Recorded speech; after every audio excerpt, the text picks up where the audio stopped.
Thank you all so much for joining us for episode 7, season 4 of our Revise and Resubmit podcast. I'm Dr. Kim Bissell, the Southern Progress Endowed Professor in Magazine Journalism and the Associate Dean for Research in the College of Communication and Information Sciences at the University of Alabama.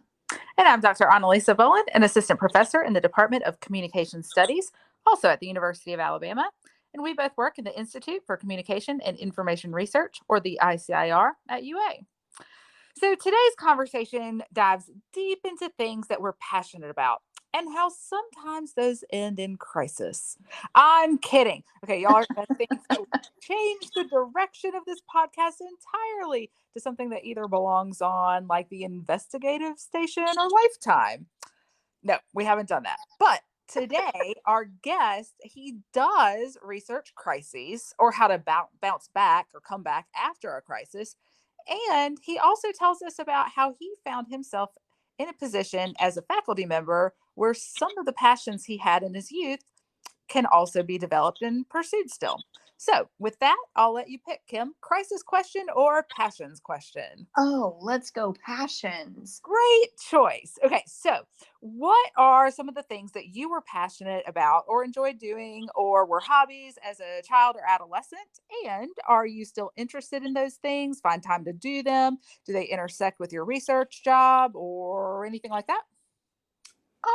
So the things that I don't know if I was passionate, the things that I got super enthusiastic about as a younger child, I love photography, and that's something I still do kind of on the side. I love to play sports.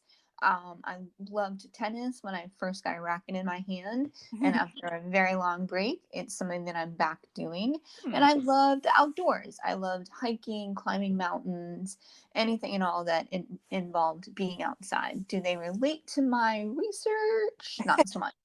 Do they relate to my job? Also not so much, but they are a great form of stress relief. Maybe job related. There you go. Maybe there's some involvement or overlap there. I like that answer. I think. But what about you? What were you passionate about? You know, So, I mean, I danced when I was young. That I certainly enjoyed that. I did ballet. I decided after some like convincing to go do like a Zumba class. And then I thought that, I could do this. And I used that as like a backup if I didn't have a career in higher education. And that's something I still do. And I think, mentioning the way you mentioned stress relief and how we can kind of, if we can't find a place for our passions inside our job, at least outside of our job as stress relief is really important. And I think that we could spend, I don't know, about 8 hours talking just about that. Just a few. Yep. So today's guest is Stephen Rush, an assistant professor in the Mike Curb College of Entertainment and Music Business. And one of his passions is dog walking. Again, I'm kidding. I mean, everyone loves a puppy, but he's a musician. And he even worked in Nashville for a time before pursuing his PhD. So I'm really excited about today's conversation with Stephen. Welcome to Revise and Resubmit, Dr. Rush.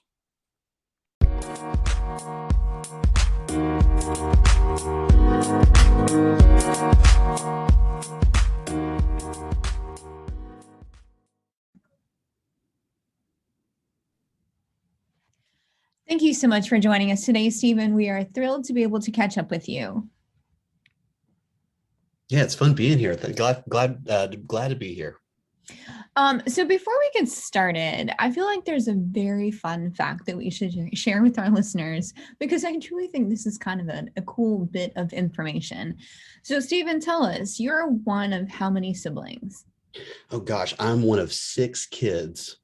You're one of 6. And how many of those siblings have gotten their PhD from C&IS at Bama? So C&IS, there have been 3 of us, which is kind of crazy. So I imagine Thanksgiving conversations must be really fun with all the doctors sitting around the table. Right. And then we have a fourth sibling, and she got her PhD from Alabama over in HES, so Human Environmental Sciences. And so, which is funny because she always makes comments about kind of being the odd one out. And so all that to say, it is a fun conversation all the time. Okay, so where is HES in who got their PhD first? So Rachel did, right? Rachel did in CNI or CNIS, and then Sarah, oh gosh, because they all went back to school at different times. And so I think Sarah and Richard got theirs about the same time, but I guess there wasn't a huge gap between all three of them. And then there was a couple of years. And then when I decided, just to go through the hazing, basically back to grad school, then that's when I kind of added on. But we already have, I guess, number 5 in the birth order. She's already said there's no way I'm going back for a PhD. So I'm breaking that, whatever streak. Well, I mean, I guess time will only tell. Right. She stopped at her master's, and we were like, we think that's good enough. It is good enough. Right, that is true. All right, Stephen. So let's shift gears. We're going to ask a couple of quick questions. First, tell us where you are from. So I'm actually from Tuscaloosa, Alabama. I grew up probably 15 minutes south of campus and grew up going to all the football games, and I learned to ride a bike on the quad. So I'm a Tuscaloosa boy through and through. Nice. And when were you at the University of Alabama? So I got 2 degrees from Alabama. I got my bachelor's in my undergrad. I was there from 2004 until 2009-ish. And then I went back for my PhD, and that would have been 2017 to 2020. And where are you now? I am currently in Nashville, Tennessee, and I'm an assistant professor at Belmont University. Nice. Yeah. So, Stephen, it sounds like you've got this family that just loves going to college. So I'm kind of wondering, what did the young Stephen think he wanted to be when he grew up? Were you like, yep, I'm going into academia, or what did you see for yourself? So believe it or not, I always thought I was going to be a musician. Oh, wow. When I graduated from undergrad at Alabama, I actually had the opportunity to move up to Nashville, and I was a Nashville musician for probably 6-7 years. I did everything. I worked at a church. I also did, because, I guess when I would have graduated in 2009, that was during one of the recessions, and there was really no creative jobs that you could get.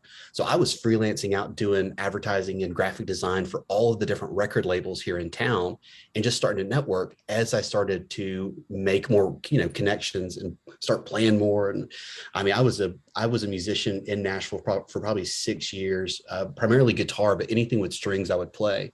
And somewhere along the line, I started to look around because, I had siblings that were in higher education. I said, I really think ultimately that's for me. But what really did it was during the summers, I guess, towards the end of my time in Nashville, I guess my first stint in Nashville, I would travel in the summers and I would teach music in Slovenia, Austria, Italy, a lot of Eastern Europe. And so from doing that, I started realizing that I also had this passion to teach, and all these little things started coming together. And that's when I decided to go, back for grad school. And then afterwards, I had the opportunity to, a position came open at Belmont, and I said, absolutely, I love Nashville and just everything that the position, entailed. So I'm super, super incredibly fortunate and thankful to be back here. That's for sure. Well, I tell you, as many college students do, I had dreams of picking up a guitar and just being able to just magically play it. Mm-hmm. And that didn't work out for me at all. And if I had known this, I feel like there could have been some music lessons up on the 4th floor of Reese Pfeiffer. So I got my master's at Pepperdine's out in California. And it's funny. So I had come from being a full-time musician, and that was my life, and all of my roommates were musicians and all that fun stuff. And I'm sitting on a bed one night, and I'm just like, I brought my guitar, and I was just, playing with it because it'd been a while, and I was just thinking about a paper and different stuff. And I had a roommate walk by and he goes, "Oh, you know how to play guitar?" And I kind of laughed and I was like, "Yeah, I've been playing for a little bit." And that was just the end of the conversation. But it was the first time in a while that no one knew me as a musician. So it really was kind of having this like second life, going back to grad school and kind of being known as somebody that isn't a musician. But at the same time, I guess to answer the previous question, I had no idea I was going to end up in higher education. It completely caught me off guard. Well, I have to tell you, we've had a lot of people say, yeah, I totally thought I was going in an MBA or NFL.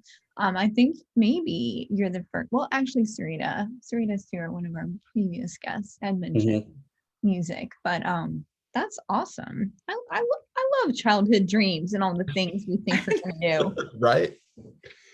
And so are you able to incorporate some of your musical talent and interest into what you're doing as a professor?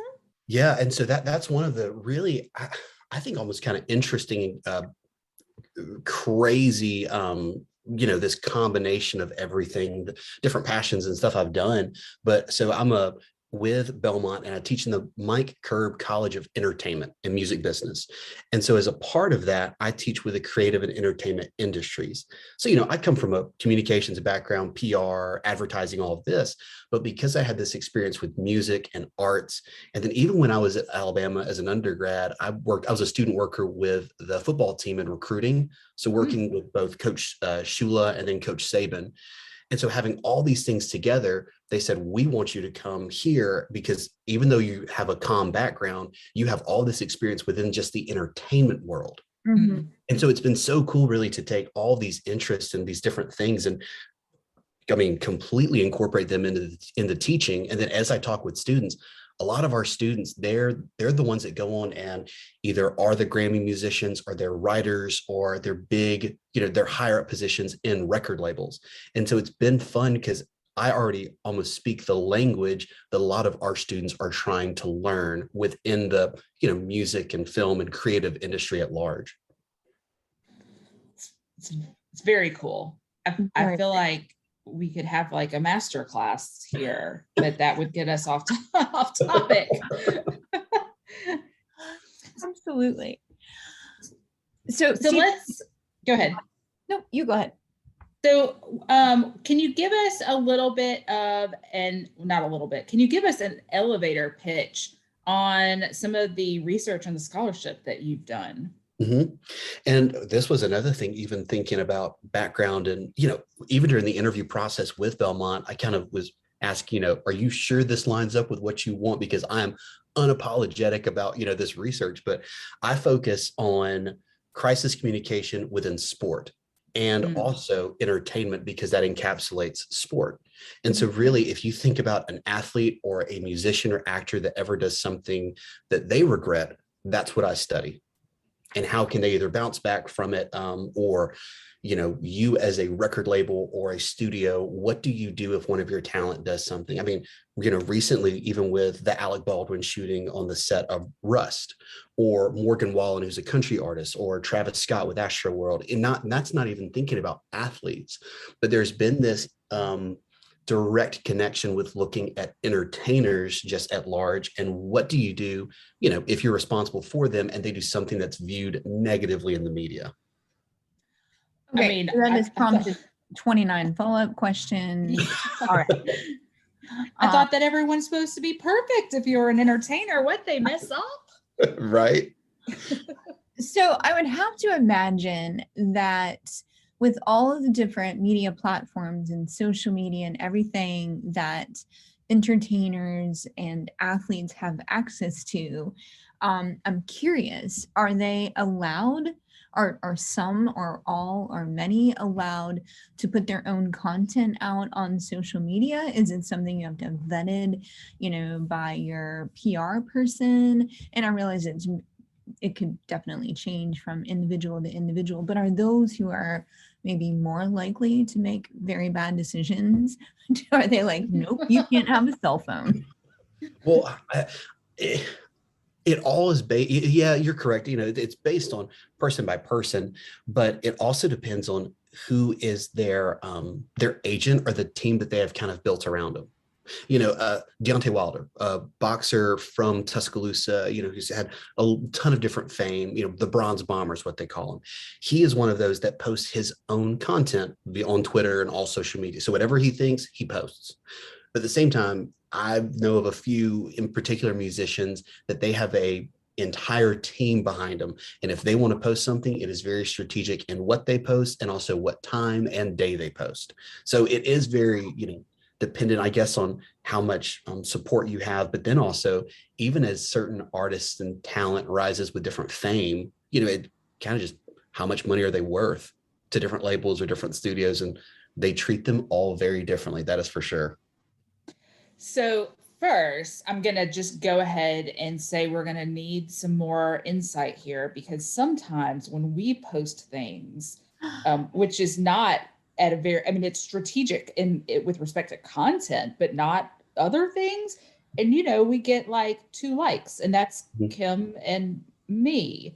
So we're going to need to get more knowledge. Yeah. Even though it's not responding to a crisis, on how we do this stuff. But I'm going to ask you, put you a little bit on the spot here. With your research that you've done, can you think of a headline that would be descriptive of one of your more interesting findings?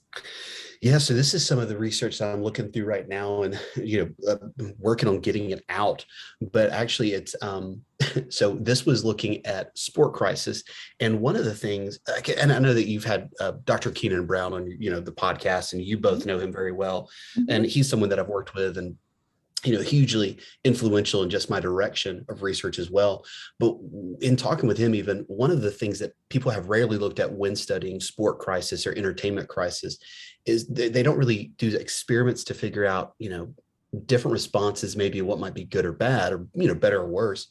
But also no one's ever looked at the individual audience member and how their own social identity influence or impacts, their reaction.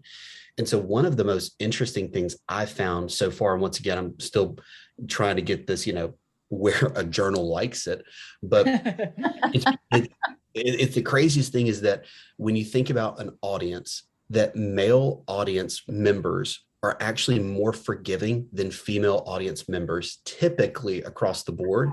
However, definitely in the case of female and male athletes, which is even crazy saying it, but male audience members are more forgiving and accepting of a female athlete than female audience members, if that makes sense. Okay, so you have to elaborate. Yeah, and there's for sure a ton of gender bias in there, and that's another thing of even controlling for the attractiveness of an athlete or the entertainer, whoever it is, trying to make sure everyone's everybody's the same, you have same levels and different things. But it all came out of the study I was looking at, the race and gender of an athlete, and then the race and the gender of an audience member. And so do men, women, black, white treat male, female, black, white athletes the same or different? Because we know that different crisis responses, if you issue an apology, if you say, I'm sorry, would you forgive me? That tends to be the most successful strategy to use. A lot of research has shown that.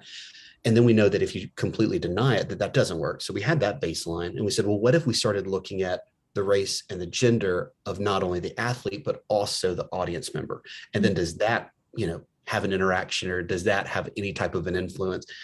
And surprisingly, no one had ever really looked at it just like, or in that way. And so believe it or not, gender had a far greater impact on the outcomes than race did. Wow. So yeah, anything with the race piece of it, or was it just gender? No, there was absolutely some race. So some, I guess, impactful, significant kind of findings with the race aspect, and that viewed of the types of responses and how the audience, if they believed, if someone denied it, did they have, I guess they didn't view someone maybe as negatively as maybe the white group of participants did. But the findings that had the strongest results were all gender-based. And I was completely blown away because I thought race was going to have the stronger findings. So you talked about this in the context of sports and then entertainers, and you had mentioned Alec Baldwin in the kind of fairly recent situation with him.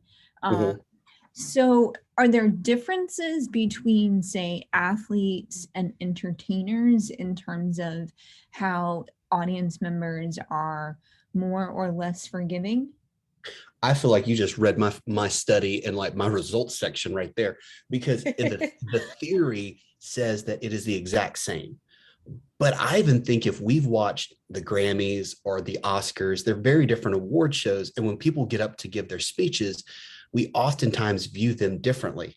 So why would we think the theory would apply to athletes in the same way that it does actors or musicians, anybody, right? And so part of what I want to do with the I guess the image repair theory is, the theory that I'm specifically looking at, is I want to begin to look at the differences between athletes and entertainers in the broader sense of film and music. And is there a difference here? Because I don't think they should be treated the same. I think they actually have unique kind of differences, which hopefully are going to start coming out in different studies. But since there's no literature, there's no literature on this. And so I've had to start basing it in sports since it's there before I can kind of make the transition and looking at entertainment more in a broader sense. I wonder too, I wonder if this has implications for who is the first person to talk about a crisis, and if that could then also influence how, like down the line, audience members respond as well. So maybe we got to get those men out there talking about a crisis, Right. because maybe they would talk about it with a less, judgmental response. I don't know. Women go out there and respond, but I'm wondering if there's some implications there. Well, and I have no idea. And that's one of the most exciting things about it, is because I feel like as long as musicians and athletes and actors, actresses, as long as they are doing and saying dumb stuff, there will always be something to study. That's for sure. Right. And I feel like it is all of the time. And so there could be so many things, but all I know is that if you are representing some talent or entertainer and your audience is primarily female, their BS kind of meter is a lot more heightened than men are. Men are just kind of like, whatever, sure. I feel like that could also be your headline, as long as they're athletes and entertainers doing dumb stuff. We could take our discussion in so many different directions right now. But I have a question for you. Okay, so part of your research really is like directly related to the students that you're teaching with what they will do in their careers. Do you teach about image repair or to them, like with their own lives, or is it all about just when you're working in the future with entertainers? No, that's a great question. And so I teach a couple of really fun classes. One of them that I teach in the falls is talent representation, and it's teaching students how to, if they have any interest in being an agent or a manager for talent, or if they hope to be talent one day that would be managed, by an agent or a manager, but what do you do? And we have an entire module in there on crisis, because once again, if these students want to be the talent, I said, look around, right? Travis Scott with the Astro World, and even the pictures that the media used on different papers and headlines, I said, let's compare these two. Do you think he's guilty or not? And I said, we haven't even talked about it. We haven't heard anything, but you have your own opinions just based on the photos used and this. I said, however people talk about him is how they would talk about you in the same situation. And so we actually look at everything and say, okay, what would you do in this? What would you do in this situation? Do you think he's right? Do you think he's wrong? And then it's fun because with social media, as awful as it can be in the sense of crisis and messages getting out so fast, it's also kind of great because we can look almost real time at the entertainer's response. We say, okay, do you believe that they were, that they legitimately felt sorry? Or do you think they're just saying this for their PR team? And then all the students begin to talk about it. And we say, okay, just so you know, we study this because one day this could very well be you.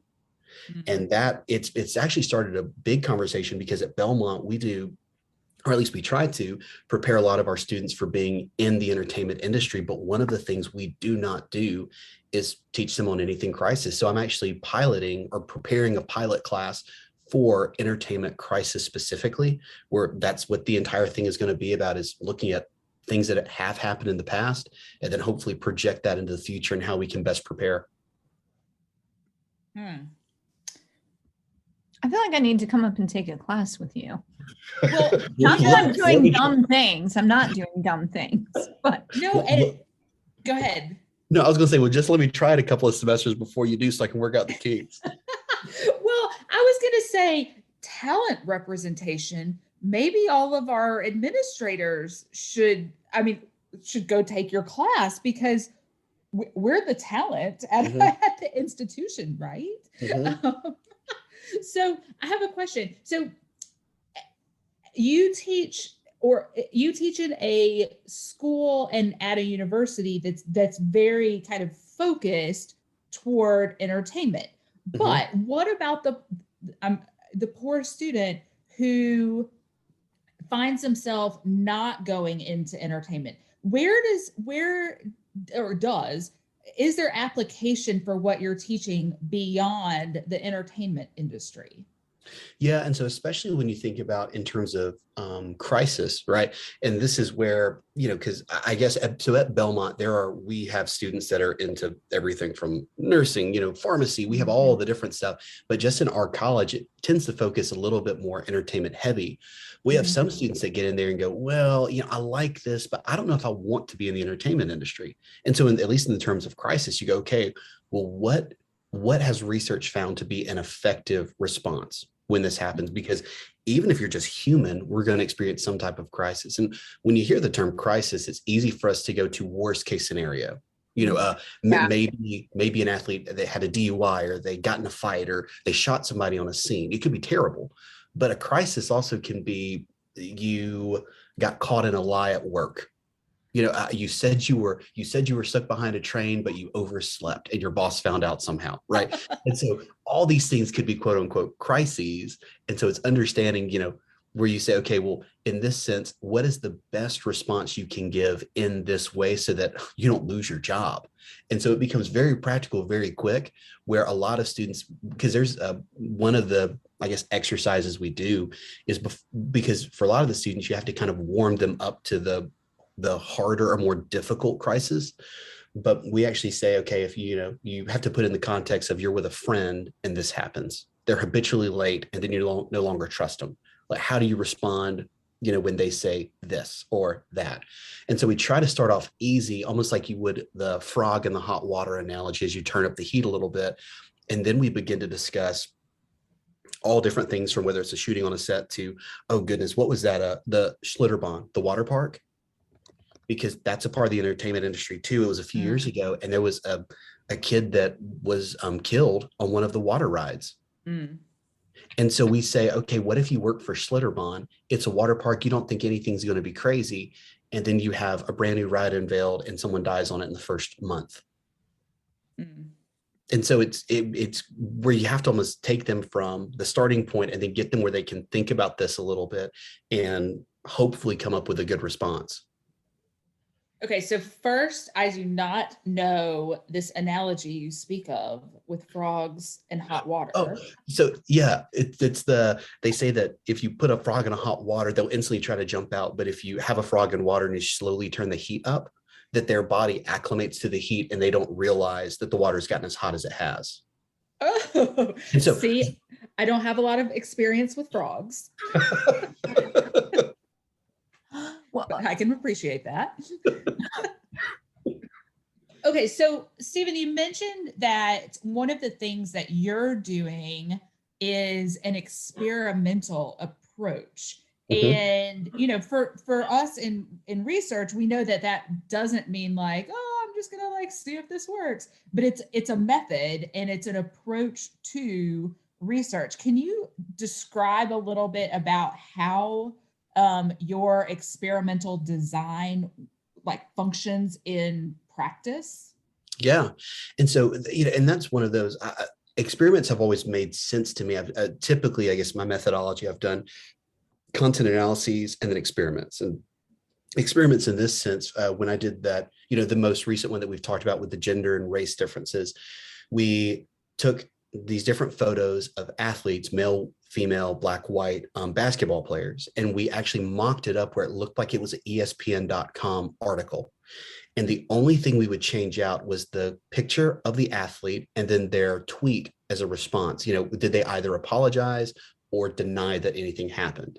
So Yeah. as you have, you know, participants read through this, you know, fake news article, you know, to them it looks as real as possible. And we design it all up in Photoshop and Illustrator, and we make it look as clean and as accurate as we can.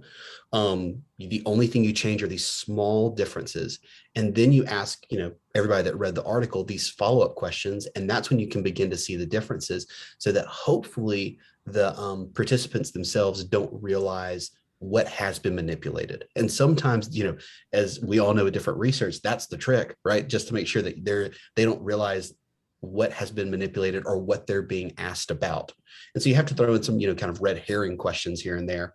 But for that experiment, I mean, I used a real minor league basketball team, the Tucson Buckets, right? Based out of Tucson. And so you use a real team and you use actual players, but you have to take off logos from jerseys. And I pulled players that were big in Europe. So European basketball players that had played kind of the minor league basketball over there, and then put them in an American context. So, Stephen, it's not really shifting gears, but I was wondering if you could think a little bit about where you see this line of research going in, say, 5 years. What if 5 years out, everyone's knowledgeable about crisis communication and no one's saying or doing dumb stuff anymore? Unlikely, Right. but maybe possible. So give us your 5 years out. Well, plan. 5 years. Yeah, for 5 years from here, hopefully, at this point, I will have already looked at the differences between athletes themselves, because that has just in the entertainment, right? So a lot of, you know, crisis communication deals with politics and, you know, politicians and stuff, but just looking at the difference between athletes and then actors, actresses, musicians, but beginning to see, is there a difference? Yes or no? Okay. What are those differences? Because if they're the same, well, then I've got to start looking more at the nuances of what exists, because even starting as simple as, is there a difference between a actor versus an athlete? Okay. But then I've got that piece of, how does the audience respond? And and I have to think about it in these multiple steps, because I can't do everything at the same time, because I've got to begin to build that body of literature that focuses specifically on musicians and actors, actresses, et cetera, in that sense. So hopefully, I would imagine in the next 5 years, I will be quite busy with trying to figure out if there's a difference there. I feel like, so you know how when we watch sports from like home or there, we might find ourselves yelling at the TV or yelling at the athletes themselves. And I wonder if you ever see someone communicating after a crisis and you're like, no, don't say that. You're doing it wrong. Absolutely. And so I guess my brother, one of the 4 of us that got our PhDs and one of the 3 from C&IS, he looks at crisis and he looks a lot on the political side. But if something ever happens, he'll text it to me or I'll text it to him. And then we kind of have this inner dialogue of, can you believe they just said this? And he'll be like, oh, they just dug their own grave. I can imagine you like sending a lot of DMs to people. Seriously, what were you thinking? Right, all the time. It's crazy because you begin to see that in everything, not just in the context of entertainers, but you'll see companies that do it because an ad was sent out that probably should have been proofed a little bit longer, and you see this ad go out and you go, well, they're going to have their work cut out for them for the next week. Well, I tell you what, maybe some people are motivated because it keeps them in business to be able to respond to crises. Right. So again, shifting gears on you just a little bit, for some of our listeners who may be newer to academia or newer to communication research, I was wondering if you could share, what keeps you motivated, especially when it gets down to the minutia and it can be hard to push through. And we've all kind of been through this really indescribable last 2 years. Mm-hmm. It sounds like you love what you do, but what keeps you motivated when you're trying to get through R&Rs and things like that? So there was I guess a buddy of mine. He was a head of one of the record labels here in town. And so this was, I guess from my previous life, we were talking about songwriters. And it's interesting because how much of the same all the different industries are, because initially for research you want to be able to love it, and so I want something that's interesting and fun. But when you begin just to get caught up in the minutia and just how do you stay motivated with that, this buddy of mine told me, he said, with our writers, especially when you're dealing with creatives, they say, well, I'm just not inspired, the muse hasn't spoken to me.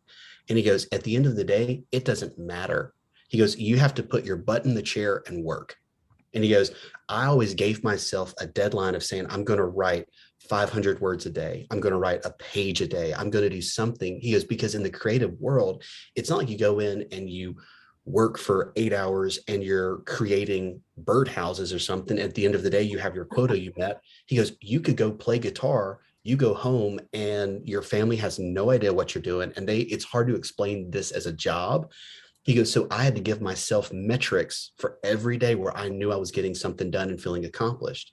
And so for me, for staying motivated, it really becomes where I will have my little, to-do list and say, okay, this is the task for today. Because especially when you're in the R&R processes, we all know you can get pages of comments and rebuttals and everything else. It's like you have to take the deep breath. You got to pour yourself something, good to drink. And then you just go, okay, let's take this just piece by piece, right? And just slowly kind of chip away at it. Because, once again, the saying, how do you eat an elephant? One bite at a time. Yeah, I think that makes sense. And I feel like you've inspired me in multiple ways, but that's one approach that I think makes sense. And man, it's easy to get kind of, frustrated. And one of my coping strategies is just to be like, oh, yep, all right, not gonna think about it. Right. And that doesn't serve me well at all. Okay, so I'm switching gears on you one more time. We have been kind of stuck inside or locally for a lot of the past couple years. Where is somewhere that you're looking forward to going to present some of your research? Yeah. So, gosh, I would love for, ICA, right? International. And so but at this Curb College of Entertainment, Music, Business, there are these entertainment conferences, which I'm all learning about, because my background was always looking at communications.